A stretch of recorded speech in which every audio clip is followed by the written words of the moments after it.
7 kebiasaan harian untuk cegah asam lambung kambuh kembali. Bebas dari asam lambung bukan mimpi, asal konsisten. Ada 7 kebiasaan penting yang dapat membantu mencegah asam lambung kambuh. Makan teratur, hindari makanan pemicu, cukup tidur, kelola stres, banyak minum air putih, perhatikan postur tubuh, dan lakukan olahraga ringan. Penelitian menunjukkan perubahan pola hidup sehat dapat mengurangi resiko kambuh hingga 70%. Kebiasaan mana yang sudah Anda terapkan dan mana yang masih diabaikan? Hidup nyaman itu pilihan. Subscribe karena ini baru awal dari banyak rahasia kesehatan yang akan dibongkar di channel ini. Cara menenangkan asam lambung tanpa obat. Asam lambung kambuh, jangan buru-buru minum obat. Saat asam lambung kambuh, ada beberapa cara alami yang dapat membantu. Minum air hangat untuk membantu menetralkan asam sementara. Duduk tegak untuk memanfaatkan gravitasi. Dan bernapas perlahan untuk meredakan ketegangan otot perut. Metode sederhana ini bisa menjadi pertolongan pertama sebelum menggunakan obat. Mengapa tidak mencoba cara aman ini sebelum bergantung pada obat-obatan? Terapkan mulai sekarang. Subscribe karena di episode terakhir akan dibahas kebiasaan harian untuk mencegah asam lambung kambuh kembali. Minuman ini ternyata memicu asam lambung lebih cepat. Segar di mulut, berbahaya di perut. Minuman soda, kopi, dan jus jeruk memiliki satu kesamaan. Semuanya dapat memperburuk asam lambung.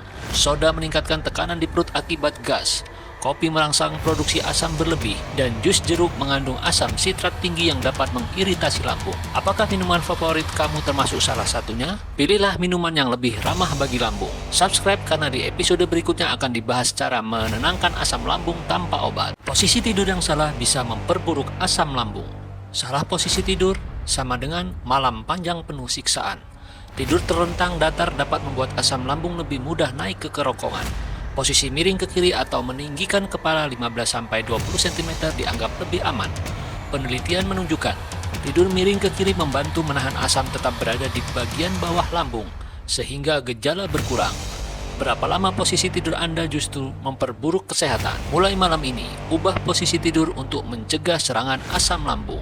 Subscribe karena di episode berikutnya akan dibahas minuman yang diam-diam memicu asam lambung. Kenapa asam lambung sering kambuh di malam hari? Tidur nyenyak sulit kalau asam lambung menyerang di malam hari. Pernah terbangun tengah malam karena dada panas dan tenggorokan perih? Ternyata posisi tidur, makan terlalu larut, dan jenis makanan sebelum tidur bisa memicu serangan malam. Secara medis, saat kita berbaring, gravitasi tak lagi membantu menjaga asam tetap di perut, sehingga lebih mudah mengalir ke kerongkongan. Berapa kali kamu mengorbankan tidurmu hanya karena nggak tahu penyebabnya? Ubah kebiasaan malam hari dan rasakan perbedaannya. Subscribe karena di episode berikutnya aku akan kasih tahu posisi tidur yang tepat untuk penderita asam lambung. Makanan jahat untuk penderita asam lambung. Hati-hati. Makanan enak ini bisa jadi mimpi buruk untuk perutmu. Gorengan yang renyah, kopi hangat di pagi hari, atau sambal pedas yang menggoda. 3 makanan ini adalah favorit setiap orang. Tapi, mereka juga 3 musuh terbesar penderita asam lambung. Lemak tinggi pada gorengan membuat pencernaan lambat. Kopi memicu produksi asam. Dan cabai mengiritasi dinding lambung. Kombinasi ini bisa jadi bencana kalau dikonsumsi bersamaan. Lebih penting mana? Kepuasan sebentar atau kesehatan jangka panjang? Yuk, pilih yang bikin tubuhmu berterima kasih. Subscribe karena di episode berikutnya kita bahas kenapa asam lambung sering menyerang di malam hari. Kebiasaan sepele yang diam-diam memicu asam lambung.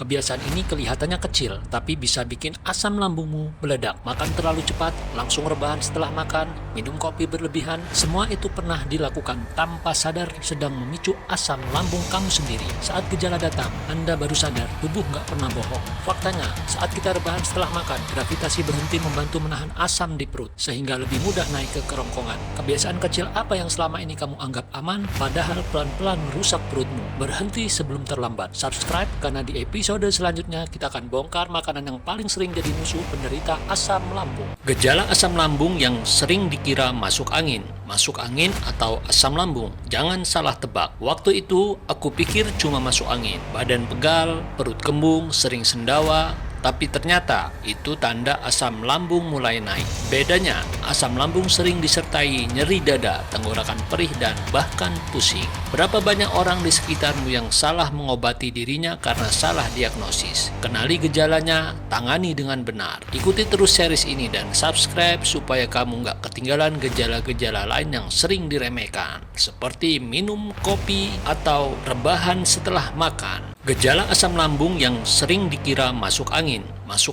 atau asam lambung. Jangan salah tebak. Waktu itu aku pikir cuma masuk angin. Badan pegal, perut kembung, sering sendawa. Tapi ternyata itu tanda asam lambung mulai naik. Bedanya, asam lambung sering disertai nyeri dada, tenggorokan perih, dan bahkan pusing. Berapa banyak orang di sekitarmu yang salah mengobati dirinya karena salah diagnosis? Kenali gejalanya, tangani dengan benar. Ikuti terus series ini dan subscribe supaya kamu nggak ketinggalan gejala-gejala lain yang sering diremehkan, seperti minum kopi atau rebahan setelah makan. Kenapa asam lambung bisa naik tanpa peringatan? Asam lambung itu licik, kadang dia datang tanpa aba-aba. Pernah nggak kamu merasa dada terbakar atau mual tiba-tiba, padahal sebelumnya baik-baik saja?